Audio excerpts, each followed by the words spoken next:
Are you finding yourself caught in an intricate web of uncertainty between somebody's hot and cold behavior? And maybe you're not really sure. Does this person actually want to invest in me and make an effort to see where this could go? Or are they simply just trying to connect from a place of convenience? If you are not sure, by the end of this video, you're going to find out because we are going to cover today what breadcrumbing is, the signs and symptoms of breadcrumbing, so you can find out if you are in fact being breadcrumbed. And if you stick around to the end, I'll take you through an exercise that we can actually do together for how you can stop the breadcrumbing from taking place and what you can do for certainty and clarity in your own journey. And this should help you be in a place where you can feel more confident in your life and in your relationships going forward.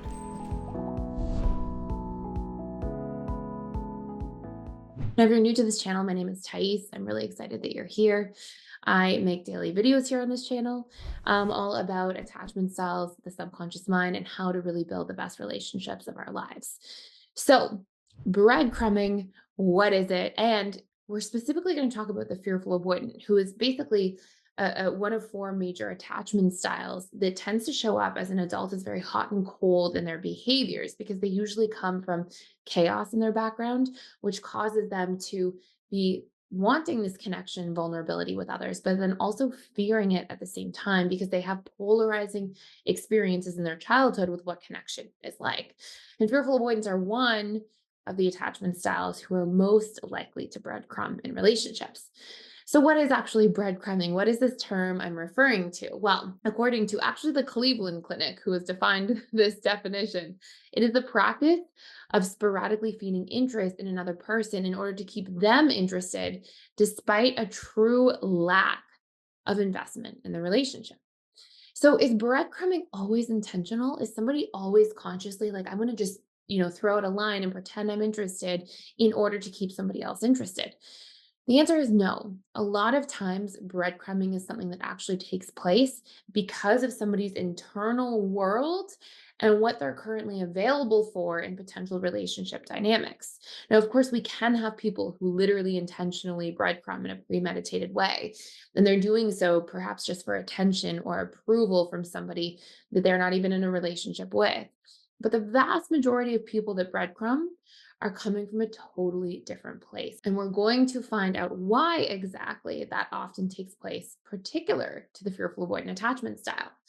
Now, there's different signs that can indicate that breadcrumbing is taking place. And you can actually score yourself as we go through some of these signs together. Sign number one is intermittent reinforcement. When I say score yourself, give yourself a point if you're seeing this show up in your current relationship dynamic. And intermittent reinforcement means that there's this big inconsistency. Things happen, out of the blue, then you won't hear from somebody for a long time, and then they'll happen again.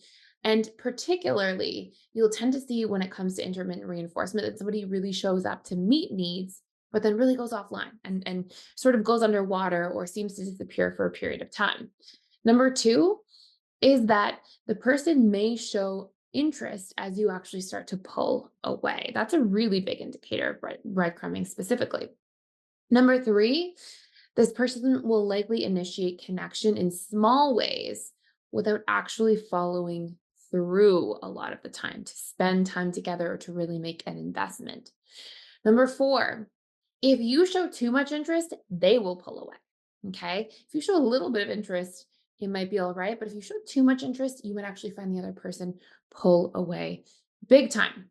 Number five, they will tend to communicate at times where they can with little investment. So, what I mean by this is they'll communicate at like 11 p.m., send you a text, hey, what are you up to?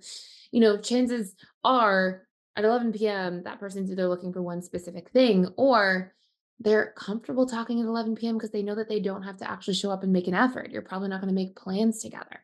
Another example of this could be they communicated at the very last minute about the potential for making plans. And it's like they're trying to invest the littlest amount possible without actually really following through and showing up. And Our next one is there tends to be a lot of inconsistency in the communication. This is not something where they're showing small amounts of interest every day. It tends to be very sporadic and even quite sparse. And last but not least, it tends to be shallow communication. Okay. And I think it's really important to recognize this because shallow communication again indicates a lack of vulnerability, a lack of depth, a lack of really trying to invest in a relationship. Now, how does this apply in particular to a fearful avoidant attachment style? Why might they breadcrumb? Well, the first reason is that they actually may not be that invested. And I think that's important to pay attention to. They may actually not be ready to make an investment, ready to make a commitment, ready to be vulnerable. It can be all these different reasons, or they may not be that interested in the relationship. So, we are going to talk about in a few moments what you can do to really find out for sure if somebody's intending to breadcrumb and what you can do to stop it from happening. But those are all some really common reasons. Some personal reasons that we may see a fearful avoidant attachment style breadcrumb is because they are burning out. They are burning out from having poor boundaries. And so they sort of disappear. It's a very big characteristic of fearful avoidance to be all or nothing. They can be all in and then suddenly pull away and kind of go underwater because they're feeling overwhelmed. They can also be breadcrumbing from a place of self protection. If they think that you're going to hurt them or they think that they can't trust you, they may be interested and throw out a little bit of breadcrumbs, but still be prioritizing protecting themselves. We may also see that they're unwilling to be vulnerable or they're in a place where they're not looking for anything serious, causing them to again maybe be a little bit interested, but not really be ready to show up. So what do you actually do if this is happening to you? How do you get out of this breadcrumb cycle? Well, the first thing we want to do is we want to set a deadline. Okay. I can't stress enough how important it is to not get caught in a cycle of allowing yourself to be breadcrumbed for long periods of time. Back when I was running my client practice for years, I would often see that people would be in these situations where they're letting people breadcrumb. They come in for a first session, for example, with me, and they'd be in a position where they were clearly getting breadcrumbed for 3 years and they hadn't done anything about it, right? So we have to set a deadline so we don't end up staying in this gray area that prevents us from truly healing and moving on from the breadcrumber if they're not able to give us what we need. Okay. Now, what we set a deadline, and what that means is you're going to set a deadline for how long you're going to allow this to take place before making a final decision to move on. And that could be 2 weeks, it could be 2 months, but you get to make that decision. Number two, and this is going to scare you, but it's really important to be able to do this. It's a form of not self abandoning and, in fact, actually advocating for yourself. So, what you're going to do in step number two is you're going to ask for a need. Okay. It can be, hey, I want to actually spend more time together. Or, hey, I'm happy to text with you and communicate, but it has to be before 9 p.m. Or, something that's very clear and specific where there's no room for miscommunication, but you're also asking for the person to up the investment. Okay. I don't mean that you're going to sit down with somebody who's been breadcrumbing you for 6 months and say, we need to be in an actual relationship if you haven't even seen them in 2 months. But I'm saying in particular, you're asking for an increase in the investment. You're asking for them to, text you at a better time, make more plans with you, jump on a phone call, for example. Like you're just asking for a small step in that direction of the investment. Now, at that point, it's going to go one of two ways. One way is the person retracts and doesn't show up. And this is a big strike against them when it comes to setting the deadline. Like you have to know, as uncomfortable as it can be, because sometimes we want to hang on to this fantasy that the breadcrumber will turn around and eventually invest in a relationship. But I want us to get out of the cycle of, oh, I'm just going to hang on to the fantasy. And in doing so, abandon that I'm a person with needs in a relationship. So instead, I want you to really take a look. And when you ask for that investment, yes, it's vulnerable, it can be scary, but you're getting out of the fantasy, you're getting into reality. You're a human being with needs that deserves for those needs to be met if you're going to consider investing in a relationship yourself. And so we need to be seeing that somebody's willing to give that investment back.